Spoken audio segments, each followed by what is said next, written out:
Hello, welcome back, everyone, for another episode of Culture Road. It's interesting that we are talking at a time when things are changing so fast, with Angela and Phil.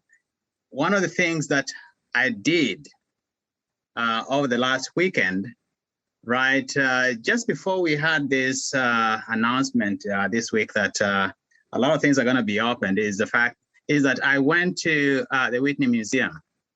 Oh, how was that? Oh, amazing. It was like, I can now go and do whatever I can. And so I went there particularly to see Julie Mereto's work. She's one of the most fantastic painters and artists of this generation. She lives in Harlem, and Julie has a lot of practice. She's been practicing for the last 25 years, and she has work that focus on abstraction, on architecture, on migration. That was actually my most the most important work that I've seen of hers, which is about migrations and how all of these things, capitalism, how these things affect the human population. And so that was a very interesting work that I saw. It just kind of reminded me about somebody that I've been reading recently. His name is Achille Mbembe. He's at University of Witwatersrand. He discusses something about, I think one of the he had a lecture. It's called Ruth First lecture. Ruth First was a South African activist and writer, and they have at the University of Witwatersrand a yearly lecture, and he gave one 2 years ago about geography. Mm-hmm. And his point is in connection with geography and politics, is that geography is part of what he calls the redistribution of the earth, which is that people with means, the rich people, and particularly people rich rich people who have access to power, often try to control mobility. Mm-hmm. And it's going to be interesting what he means by rich people, because he actually means all of us, people who are in such a situation that we think about security. And so he says that we are so much concerned with the control of mobility, control of movement. It calls it the dialectics of closure and opening. You open the border and you close the border. You open the gate, you close the gate. And he says, the interesting thing about this is that it is very recent. From a classical point of view, it's very recent. And it is a way that makes it difficult to achieve what he calls the freedom of movement, which are one of the four pillars of freedoms: movement of people, of services. But you need to move. From the very beginning, human beings have always been moving. But these days, what happens is that there are only some who can move, others cannot move. And so we have come as a society to build, first of all, we convince ourselves about the need for security, mm-hmm. so that we can stop the movement of people from particular areas to particular areas. And most of the stoppage is basically on those without means, the poor. The rich can go anywhere they want. The world is theirs. But we have to continue to restrict people because we think this is a good way of managing our security. It's called risk management. The problem is that we are only managing the poor. The laws are only followed by the poor. not the rich, not those with means. So this is something that ties into immigration and ties into poverty. And I want to see you guys what comments you have regarding these twin problems and opportunities. Angela, what do you think?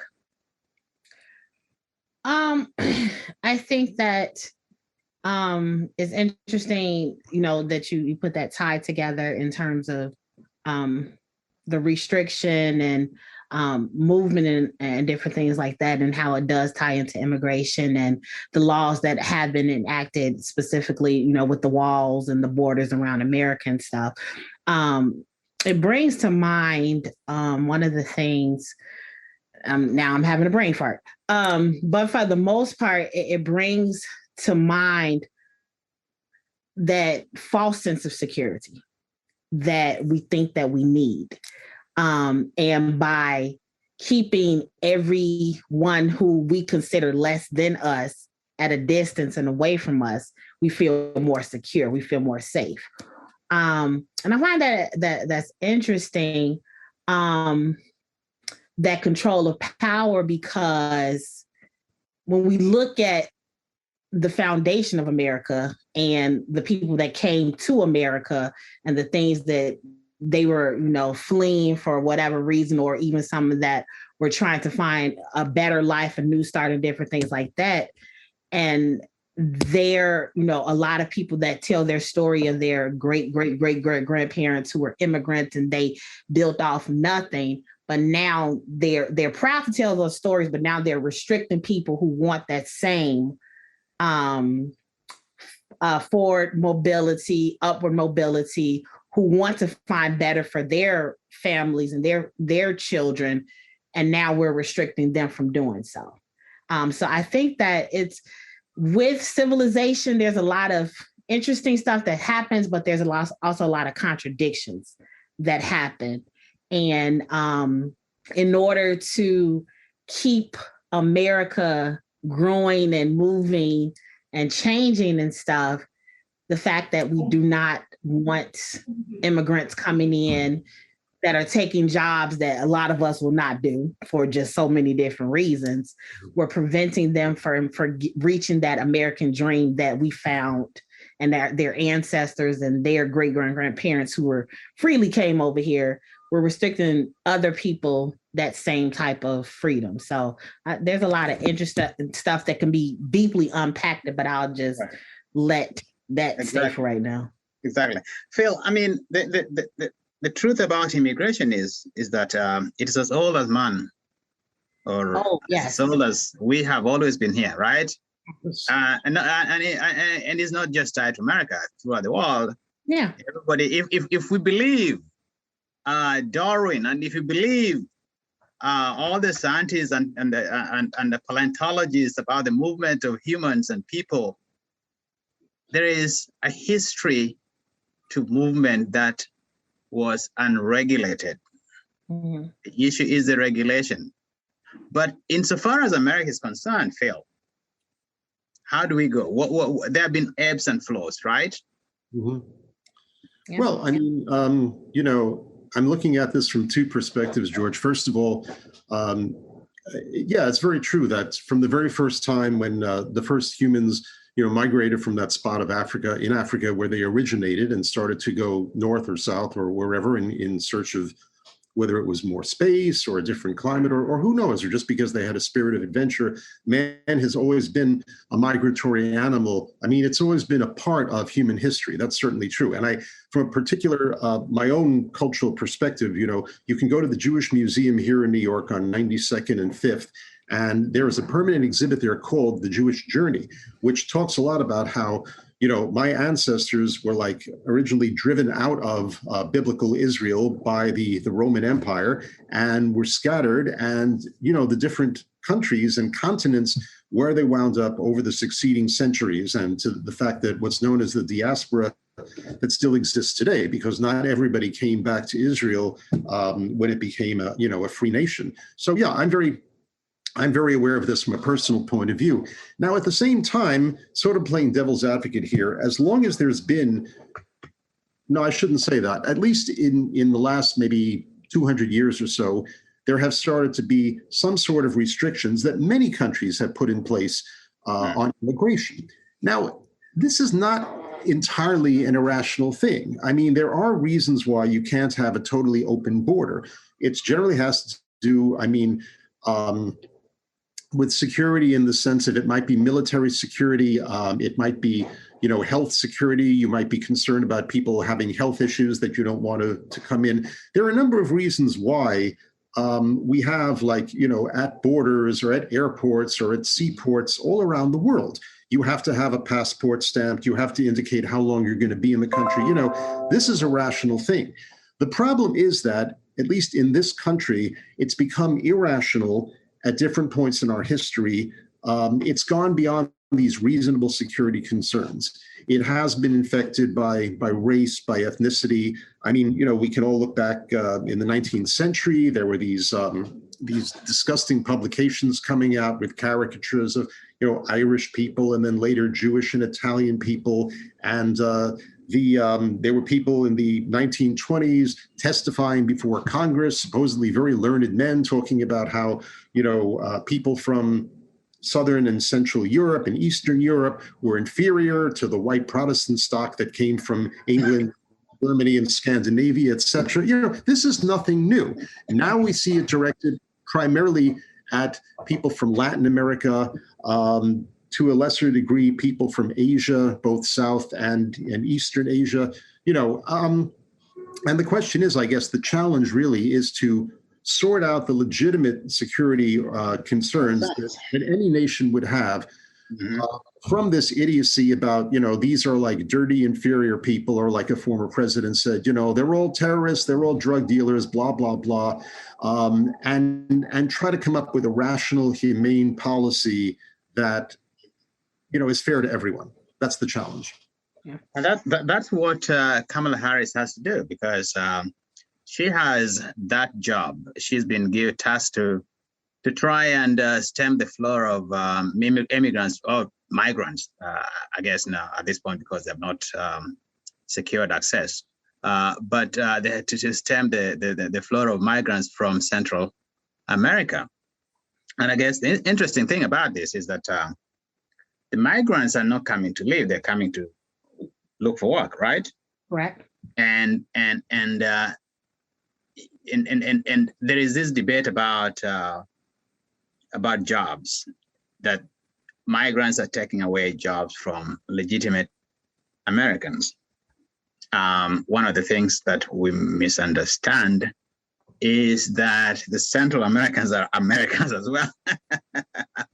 Then there's that. Then there's that. Yes, and the majority of them do not come to your office to look for a job in your office. Maybe the children will, or maybe after a period of acclimatizing themselves than they do.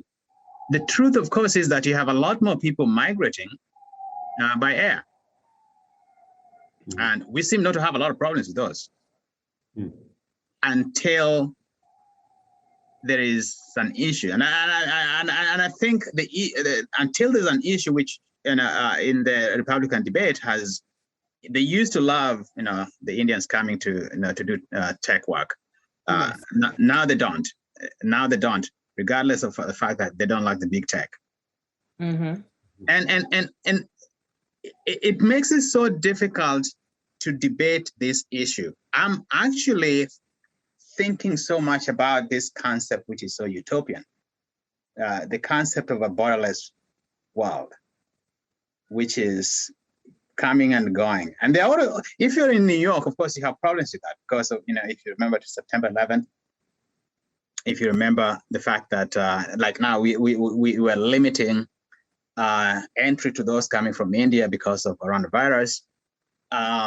Those are security concerns that could be legitimate, perhaps are legitimate, but I don't think we can run away from the fact that we have also been culturalized to give the government the authority on our behalf to police bodies that we create terms which ascribe others as illegal or unlawful. Mm-hmm. And all of that is, according to some analysis, is a way of protecting the interest of the middle class or the rich. The rich still can travel all across the UK, all across Europe, everywhere, right? Yeah. They don't need even a visa. You don't need a visa if you want to if you want to go to Israel right now. But for them to come over, they need a visa. So our lives is, we have this thing of the movement that has been, basically regulated by visas, quotas, passes, IDs. And how do we come to a more just way of dealing with movement? George, sorry, you're saying people don't need a visa to go from Israel to the US? How's that again? From the US to Israel. Really? Huh. Well, how could I put it? Your visa, your American passport is actually, the visa is always, actually, Europe, you can't, let me scratch the Israel part. To go to Europe, you don't need much visa. You don't need much visa. But you need a passport. You need a passport. You need a passport. Yeah. Passport given by your country. Sure. Yeah. But you don't need them to, they will always allow you on the spot. Right. But for them to come, they have to have a visa. Yeah. Listen, there's a double standard. Sure. Obviously, somebody like me, or really, educated folks like all of us, I think, will have a much easier time getting into a lot of places than somebody, from a poor and less educated background. There's no doubt about that. There's also no doubt that talking about this country, as I was starting to say before, historically, there has generally been the people who get a harder time to get into this country are people who are not Christian, not light-skinned, and not from, certain parts of the world as opposed to other parts. And we're seeing that again today. I agree. Now, when you say it's about, though, the interests of the rich, I mean, that's what complicates things further, though, I think, especially when you talk about Central American immigrants, because, we all know, I mean, it's documented and it's an obvious fact that they will do the jobs, as the cliche goes, that the average, native white American does not want to do, whether it's gardening, whether it's janitorial, whether it's, everything, all the kind of grunt work. And that the richer people and the businesses want them to come in because they can't get white native born Americans to do that kind of work. This is the hypocrisy, you could say, but this is why, one reason why it's been harder to get a sane, organized immigration policy in this country is because, on the one hand, it's especially within the Republican Party, you've got the business wing who still want that cheap labor, or the rich people's wing, and then you've got the working class populist racist wing who say, no, they're taking our jobs. And we can say it's total BS because the kind of jobs they're taking are not the kind of thing that your average white factory worker in Ohio would, he wouldn't be caught dead being a gardener or a janitor unless he had absolutely no choice.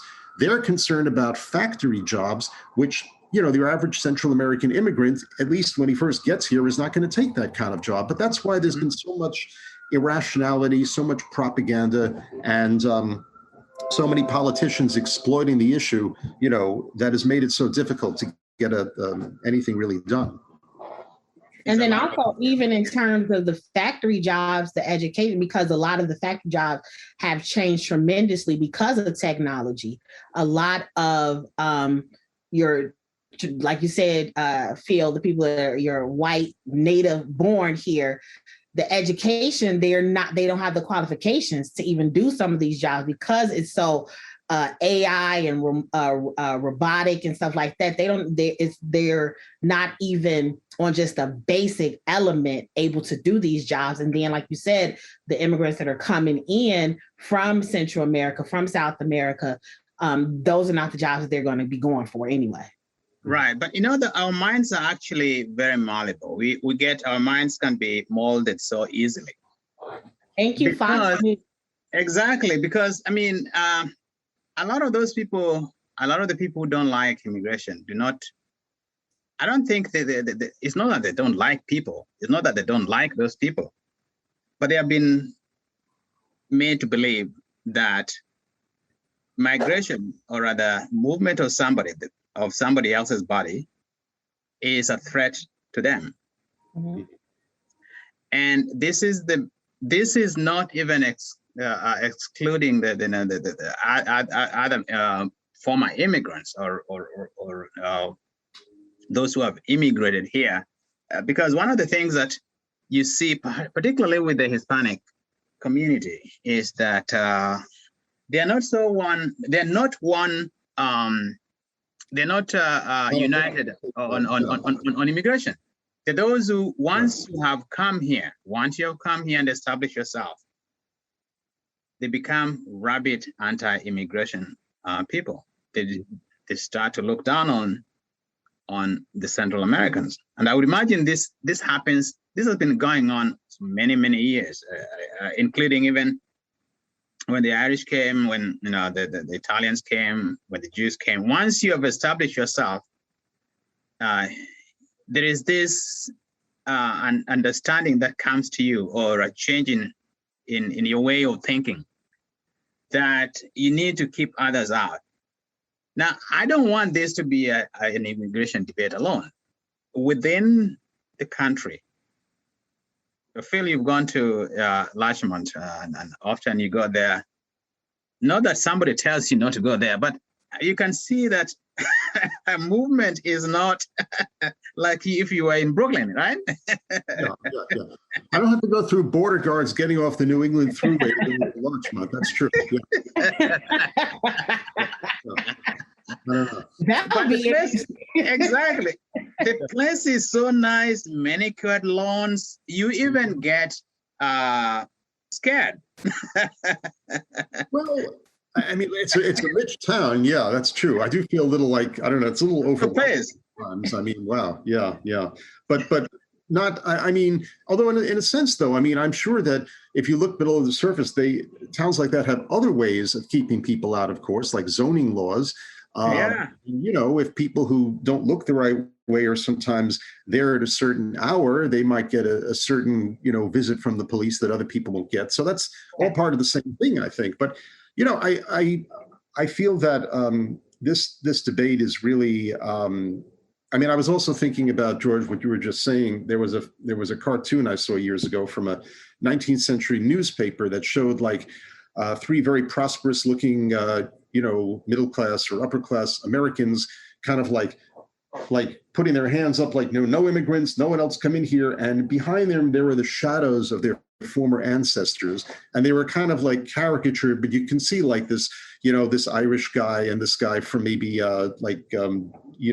Czechoslovakia or Eastern Europe. And, they look poor. They've got their sacks on their backs and everything. And the theme of the cartoon is like, yeah, you're being a hypocrite here because your people came from that. I mean, with the exception of Black people and Native Americans, I mean, everybody here came voluntarily from someone else. And we should be aware of that. But I want to just throw something else into the discussion, though, because another dimension that's come up when you talk about Central American immigrants in particular is that, a number of them are not just coming.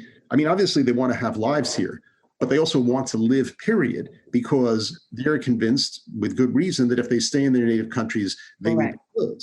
I mean, this is part of the current, so-called crisis that we're hearing right now at the border. But it goes back to, the Trump administration. And even before that, there are people leaving those countries because they are desperate, because those countries are overrun with, gangs and violence and corruption. And, a mother in El Salvador learns that her 14-year-old son was recruited by a gang and told that if he doesn't join the gang, they will kill him and maybe, the rest of the family as well. What are you going to do? Of course, you're going to, go with your kid or send him with a smuggler and say, yeah, go across the desert because anything is better. At least you do that. You have a chance of survival. You stay here, you're going to die. And I mean, tend to forget these situations here and all this debate about, illegal versus undocumented. And we also tend to forget the role that the United States played in creating these situations because of our aid to all of these, right-wing military juntas from the 60s through the 90s that created all this chaos down there. So we have to be aware of that. And many of those people, Angela, they actually, it's the poor that are coming, not the rich in those countries. Yeah. So the rich in those countries are very much secured. They have enough money. Some of the money, of course, is coming from America and has been coming from America for a very, very long time. Yes. It looks almost like, you go back to Karl Marx, which is it's silly to do that right these days, but the rich and the poor, there has to be some way for a coexistence. The only problem here, the coexistence is heavily skewed, and I will always be skewed throughout life towards the rich. But also another thing that you want to take in consideration with some of the rich, a lot of them from various different countries, whether it's South America, a lot of them do choose to come to America because our laws are lax. In so many other countries, they're a way to get away with a lot of stuff here in America and get it, their money put into banks. If you have money. So there is so many different things to consider that a lot of people don't know because they're not knowledgeable about it because they haven't done their research, but they're just hearing all these catchphrases that everybody is using. But even within some of the countries, Central America, with the gang violence and the drug violence and stuff, there is so many elements to it that American politics, as well as American military, had a lot of hands in the chaos being the way it is in some of these countries. Right. And they want to say that, those people are uncivilized. They are doing all these drugs. Where did they get the money to fund some of these? Let's talk about that. But they don't want to talk about that. Which moves us into this other topic about poverty. The interesting thing that I read from World Bank, because World Bank does a lot of studies on this, is the fact that last year, for the first time in 20 years, world poverty rate rose tremendously. In the United States, it rose by around 12%. It's 11.7%, and that is just phenomenal. And it requires some intervention measures. And of course, last week, Biden announced a lot of proposals that he expects Congress to work on. How far that goes is difficult to tell, given that yesterday, Mitch McConnell said that his next project is to see that he can stop Biden. Oh my God.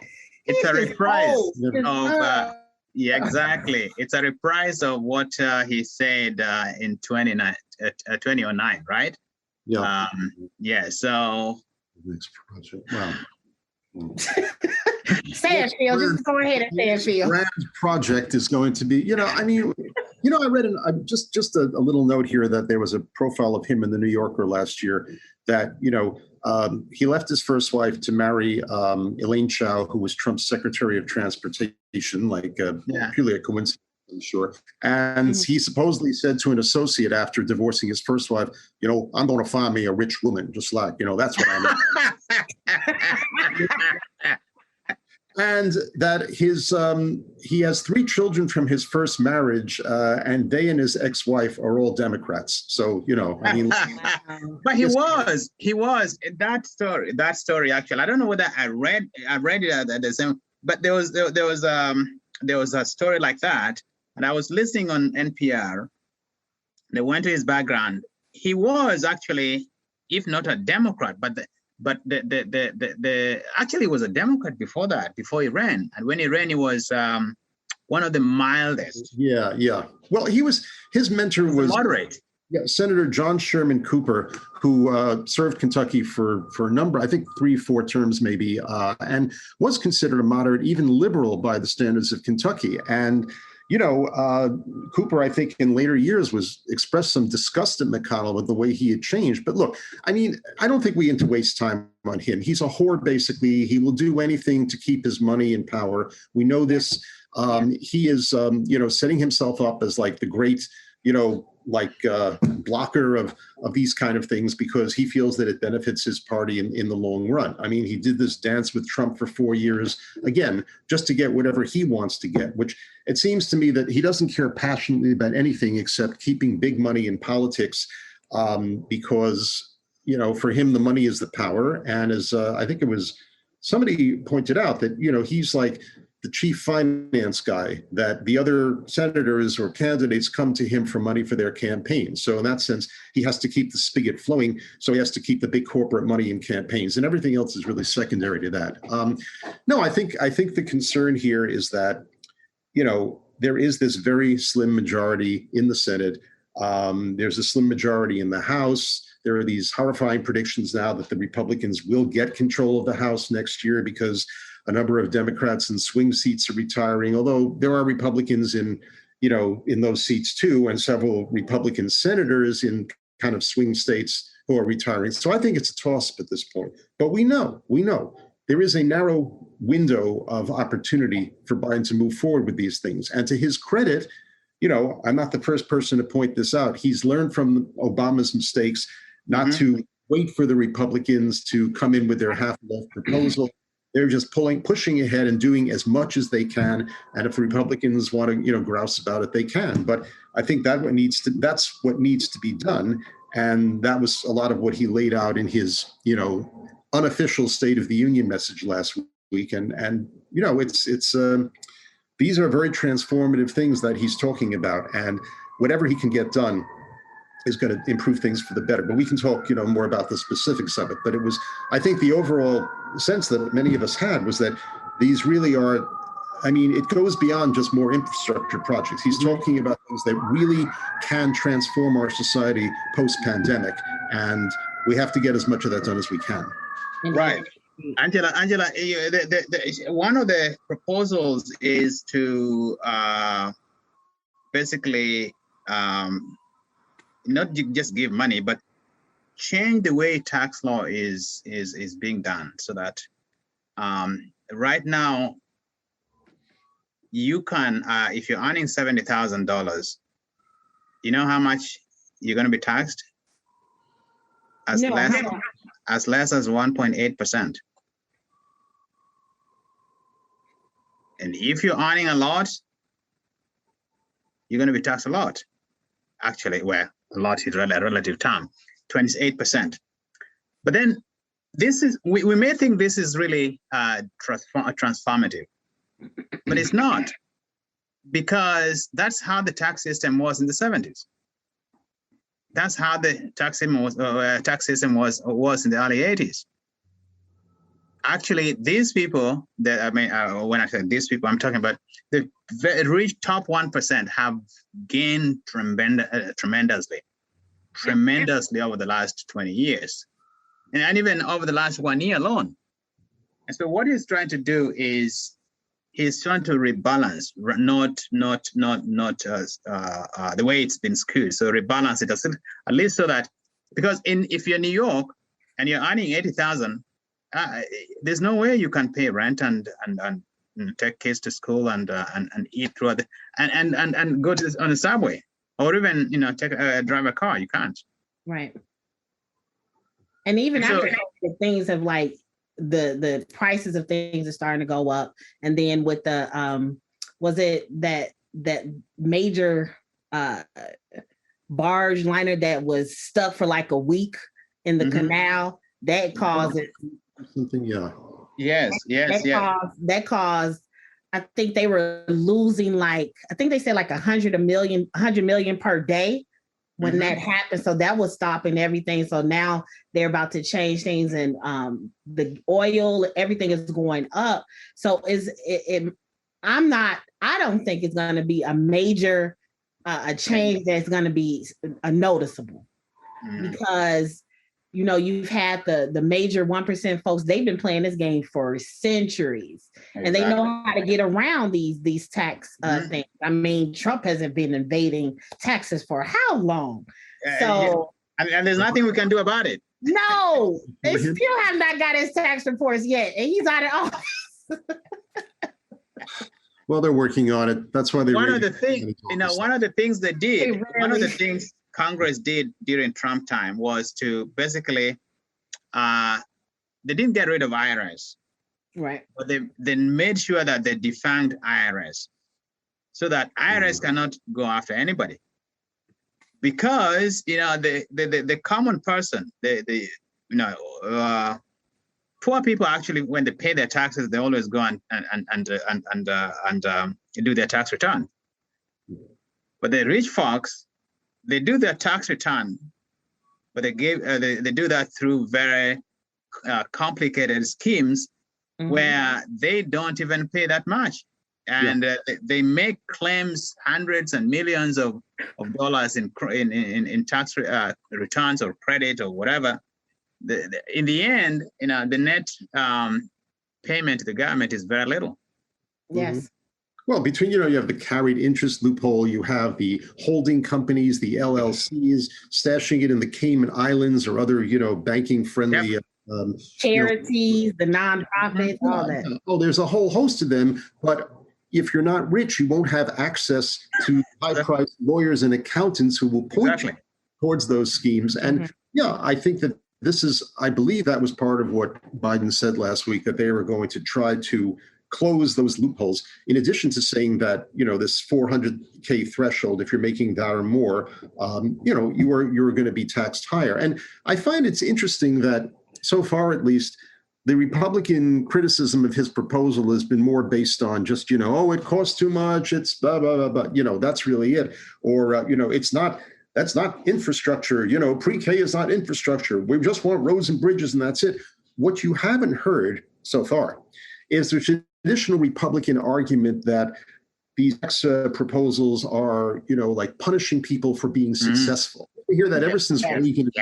You're just jealous. It's the politics of envy. That was a phrase they used, or back in FDR's day, the cliche was soak the rich. They all want to soak the rich. And the idea is that because, why are you punishing people who just happen to get so much resources, become so rich, which they did obviously from hard work and being smarter and having a strong work ethic as opposed to other people. Of course, explains people like Trump and George W. Bush, but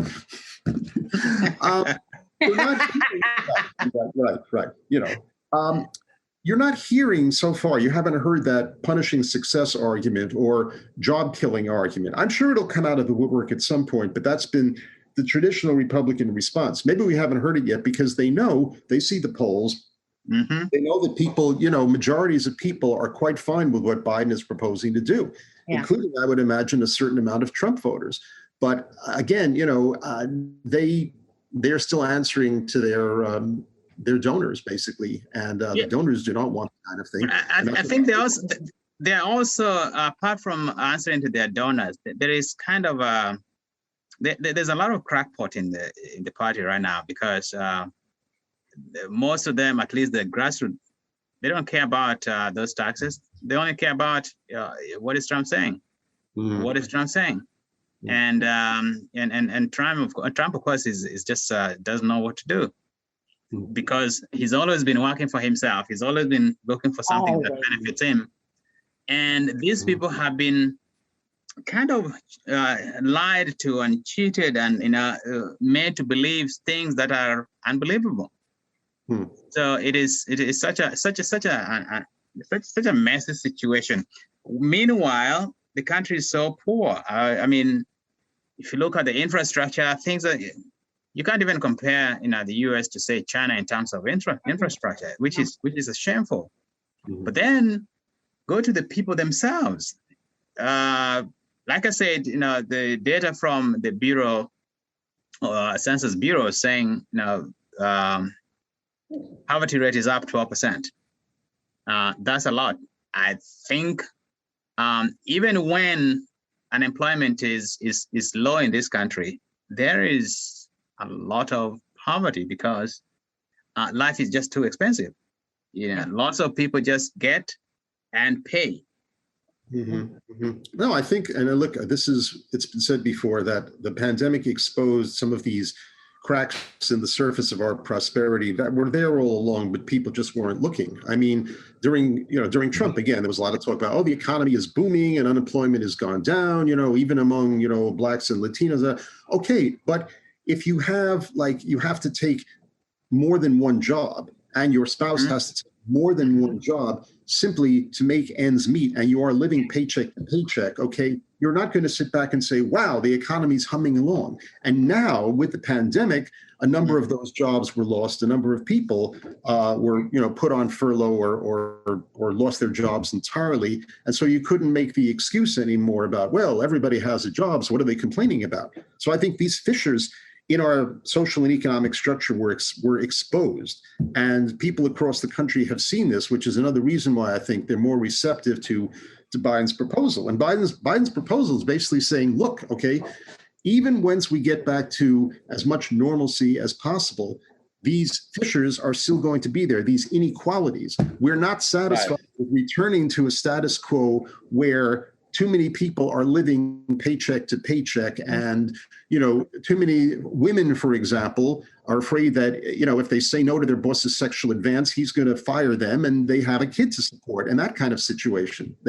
We're talking about making some permanent changes so that these people do not have to live in this kind of uncertainty all the time. And it's right. And also, in terms of like the jobs that COVID exposed a lot of stuff with, it was always the push for, go to school, get an education, and you will be able to have these big top jobs and stuff.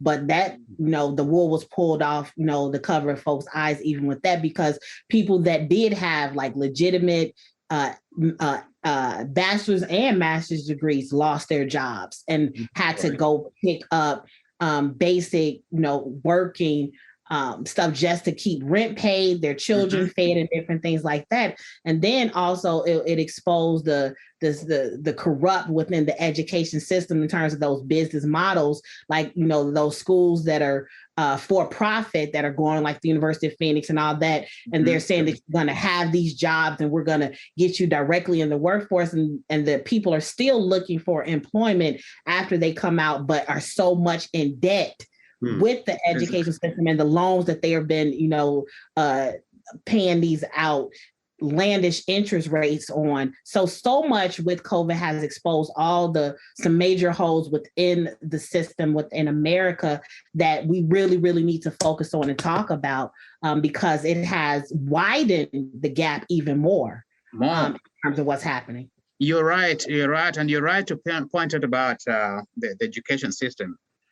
Because Angela, even with a master's these days, it's hard to get a job. Yeah. It is very, very hard to get a job. And when you get it, it pays little. And so if you look at it, education is now becoming, and I know that nobody intends it to be this way, becoming a way of getting money from the poor back to the rich. Because if you are going to school, and you're from a poor family, you're going to school, even if you're coming from a middle-class family, the tuition is so high, $50,000 or more. And after, and that's a year. And after paying all of that, you come back to look for a job, which is not there. And if the only thing you can get is like go to work for Jeff Bezos and Amazon. So you've paid upfront.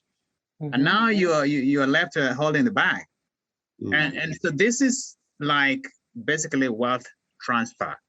The wealth transfer has been going on for years and years and years from the poor to the rich. So we need to change the paradigm. Schools have to find a way to. So this is one of the reasons that some students were suing, Colombia, and I think I don't know, some schools, it was Colombia and others, that we're paying you so much, and we are getting no education that is going to help us.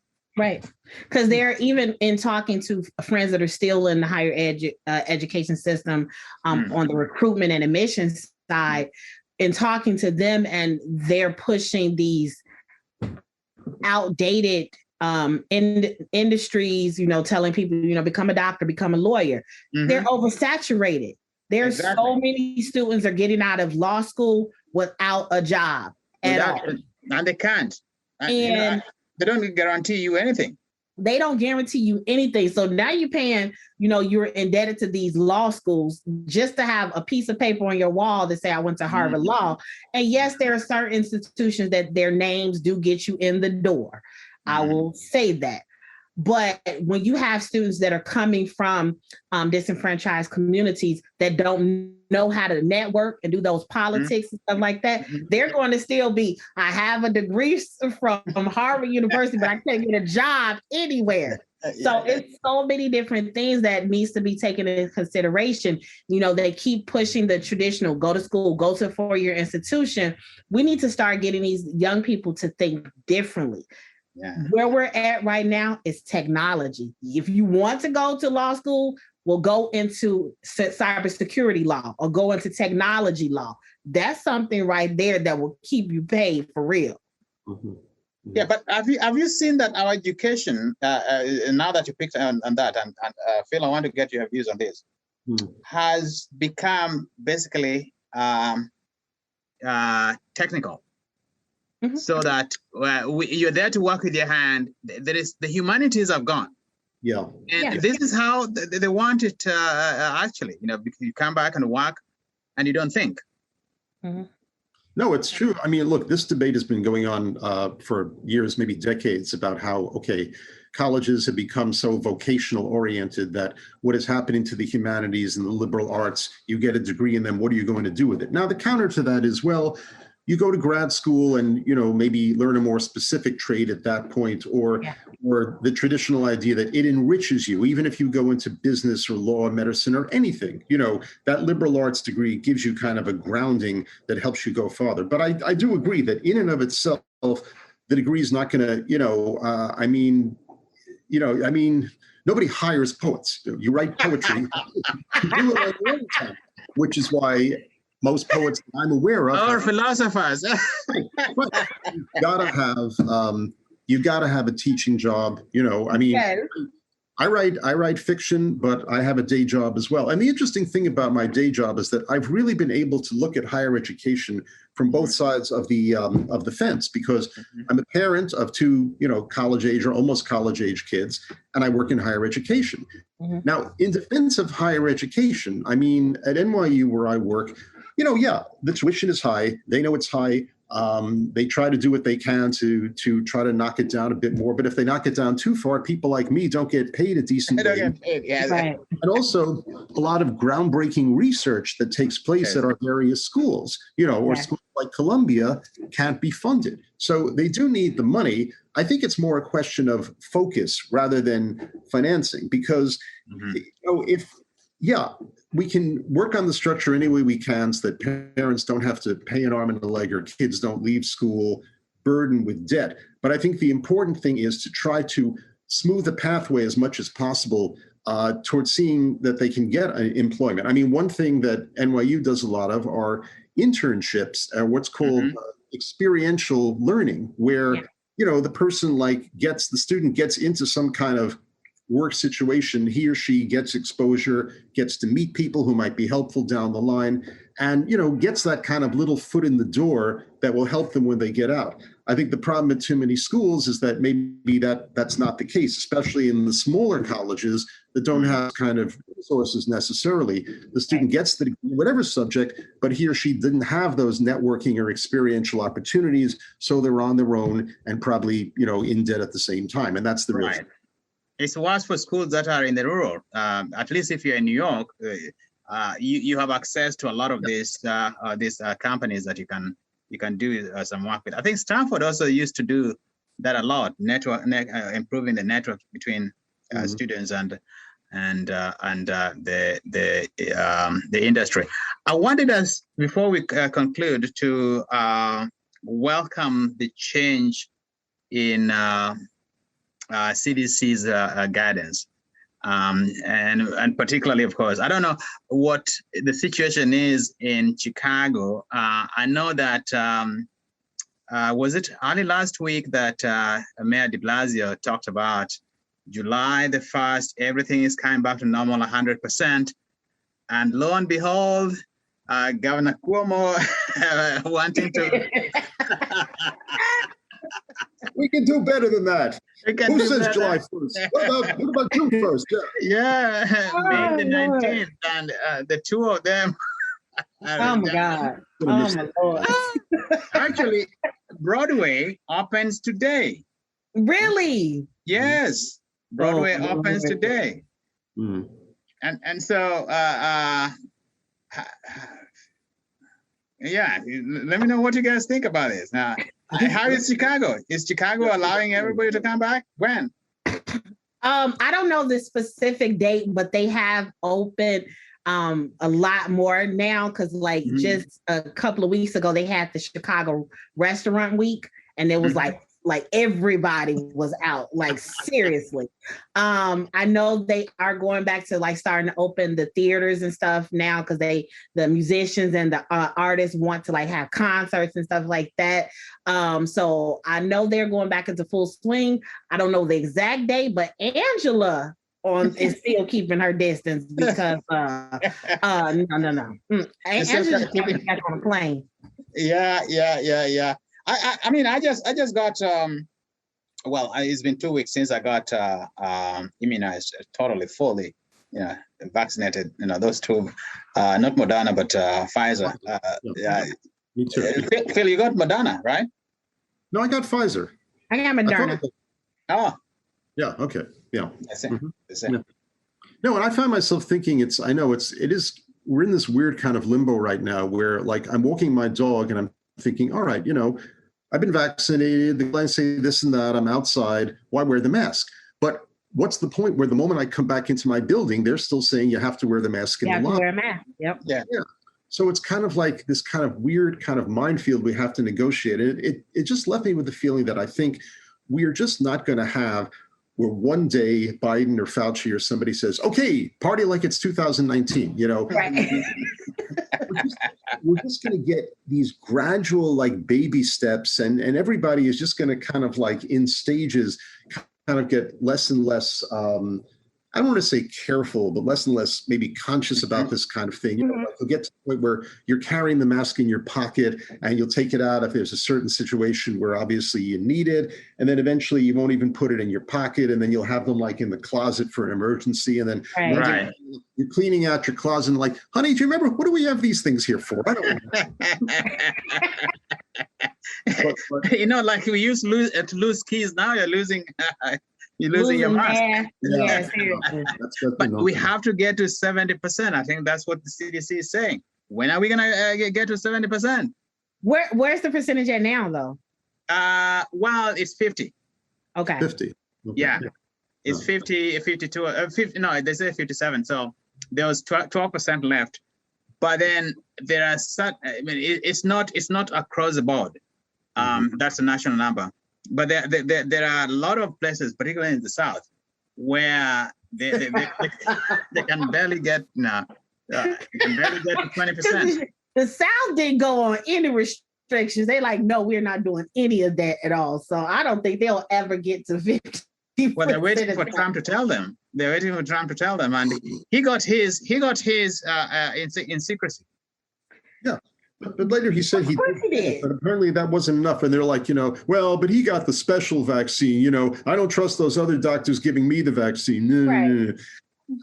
Listen, they're already saying now there's just not going to be herd immunity. But at the same time, the disease will be at the point where if there is an outbreak, it'll be controllable. You're not going to see the hospitals overwhelmed. You're not going to see, most people will not die. And okay, if that's the best we can hope for, whatever, fine. I mean, I think that just, one step at a time, as they say, I guess. I am happy because my mother got hers last week. And it was so easy. And I'm saying, if my mother in the deepest part of Kenya can get, right, around Lake Victoria can get her. And actually, I just got this news that went out that the India version of it, the Indian version of it, is now in my hometown. So, yeah, exactly. But they got that. This is an 84-year-old woman, and once that happens, I don't think that there's a reason for somebody, in this part of the world to not to get it, not to get vaccinated. Do they have the numbers out for like rural parts of like Kentucky or West Virginia and stuff yet? There are no numbers. If there are numbers, there was a map, I think, on the front page of the New York Times the other day that kind of showed levels of vaccination throughout the country, and the darker the map looked, the higher the level. And what struck me was that the entire state of Wyoming and the generally surrounding areas in immediate proximity to Wyoming were like solid white. Like the rate was so low, they're just not even going to bother to measure it. I mean, okay, now Wyoming is like population-wise one of the smallest states in the country, but yeah, I'm just saying it's not just the South, it's these people in the West, these isolated people who just kind of like, whatever, I don't trust anybody except, as you say, what, the Donald tells us to do. And that's, maybe they don't need it because the virus never went there. But this has been one of the best discussions we've had. So this is great. I enjoyed it. I hope you enjoyed it as well. Yeah. So don't forget to like, to share, and to subscribe to our podcast. Until 2 weeks from now. So long. Thank you. Bye. Peace out.